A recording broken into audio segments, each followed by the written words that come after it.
अब वो शहर में अपने परिवार के साथ रहता है। एक दिन ममता का बेटा रोहन अपनी पत्नी आलिया से कहता है, अरे आलिया, सुनो, माँ अब से गांव में नहीं रहेगी। वो हमारे साथ यहीं रहेंगी शहर में। उनका कमरा आज नौकर से बोलकर अच्छे से साफ करवा देना। ओह, आज तो मेरी किटी पार्टी है, फिर मुझे जिम और फिर शॉपिंग। ठीक है, कल करवा दूंगी।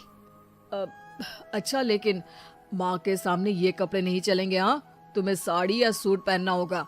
अरे बिल्कुल भी नहीं। मेरे मम्मी पापा ने इतना पैसा लगाकर शादी इसलिए नहीं की थी कि मैं अपनी मर्जी के कपड़े पहन ओढ़ भी ना सकूं। अरे चलो, गुस्सा मत हो, लेकिन कुछ दिन तो माँ की खुशी के लिए कर सकती हो ना।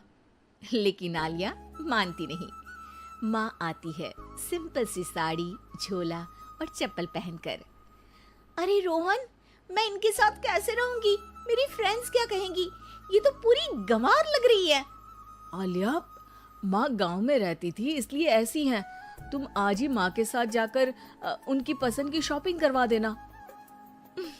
इनके साथ घर के अंदर रहना मुश्किल है, बाहर तो मैं कभी भी ना जाऊं। रोहन को आलिया पर गुस्सा आ जाता है। माँ, ओ माँ। हाँ बेटा। वो माँ को ले जाने के लिए उनका हाथ पकड़ता है कि अरे माँ, तेरे हाथ अभी तक इतने कड़े हैं, तूने इसका कोई इलाज नहीं किया? अरे बेटा, इसका कोई इलाज नहीं। वैसे भी मुझे कोई शर्म नहीं कि मेरे हाथ मुलायम नहीं है, क्योंकि इन्हीं हाथों से मेहनत कर मैंने तुझे बनाया है बेटा। अगले दिन, माँ, मैं ऑफिस जा रहा हूँ। कुछ लाना हो तो आलिया को बोलकर फोन करवा देना। रोहन के जाने के बाद, आप ना आज कमरे में ही रहिएगा, घर में पार्टी है, मेरी सहेलियां आ रही है, मैं उन लोगों के सामने आपको नहीं ला सकती हूँ। ठीक है बहू, लेकिन तुम कहो तो मैं कुछ खाने को बना दूं तुम लोगों की पार्टी के लिए। वो लोग सिर्फ कॉन्टिनेंटल या थाई फूड ही खाते हैं।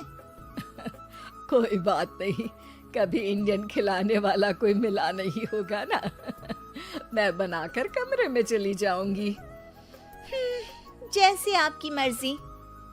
आलिया के घर उसकी दोस्त आती हैं, पार्टी होती है।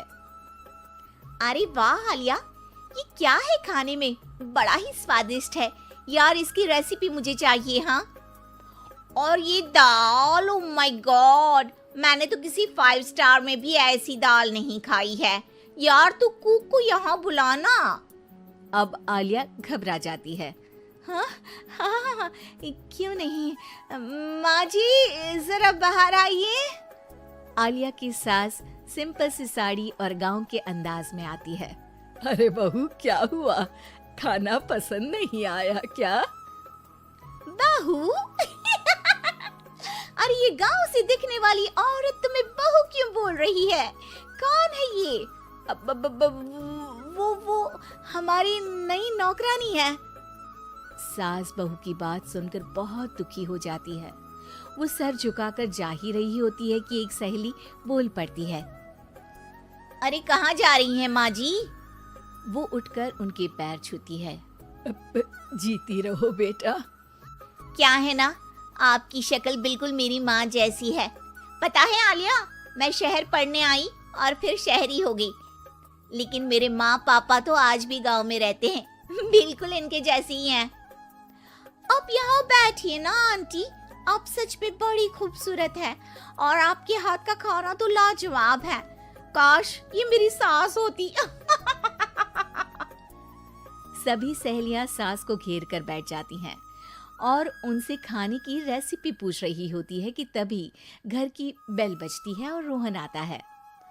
अरे क्या बात है, आज आप लोग हमारे घर में? और ये लोग तो मुझे आलिया से ज्यादा माँ की सहेलियां लग रही हैं। क्या ये आपकी माँ है? लेकिन आलिया ने तो कहा कि ये उनकी नौकरानी है और इन्होंने भी नहीं बताया। वो नहीं बताएंगी, क्योंकि उनके लिए बच्चों की इज्जत और उनकी खुशी सबसे पहले है। मुझे माफ कर दो, मुझे इन्हें तुम लोगों से मिलवाने में शर्म आ रही थी कि तुम लोग क्या कहती। अरे अब तो हमें शर्म आ रही है कि तुम हम लोगों की सहेली हो। हाँ, जो माँ जैसी सास को नौकरानी बोले वो हमारी सहेली नहीं हो सकती। ये बोलकर सभी वहां से जाने लगती है कि सास बोलती है, आलिया की तरफ से मैं तुम लोगों से माफी मांगती हूँ। उसने जो कहा उसके लिए मैं उसे माफ करती हूँ। अब तुम लोग भी उसे माफ कर दो, क्योंकि अगर तुम लोगों ने उससे दोस्ती तोड़ी तो फिर मेरे हाथ का खाना कैसे खाओगी? नहीं नहीं आंटी, जरूर आएंगे, लेकिन अब आलिया की नहीं बल्कि आपकी सहेली बनकर।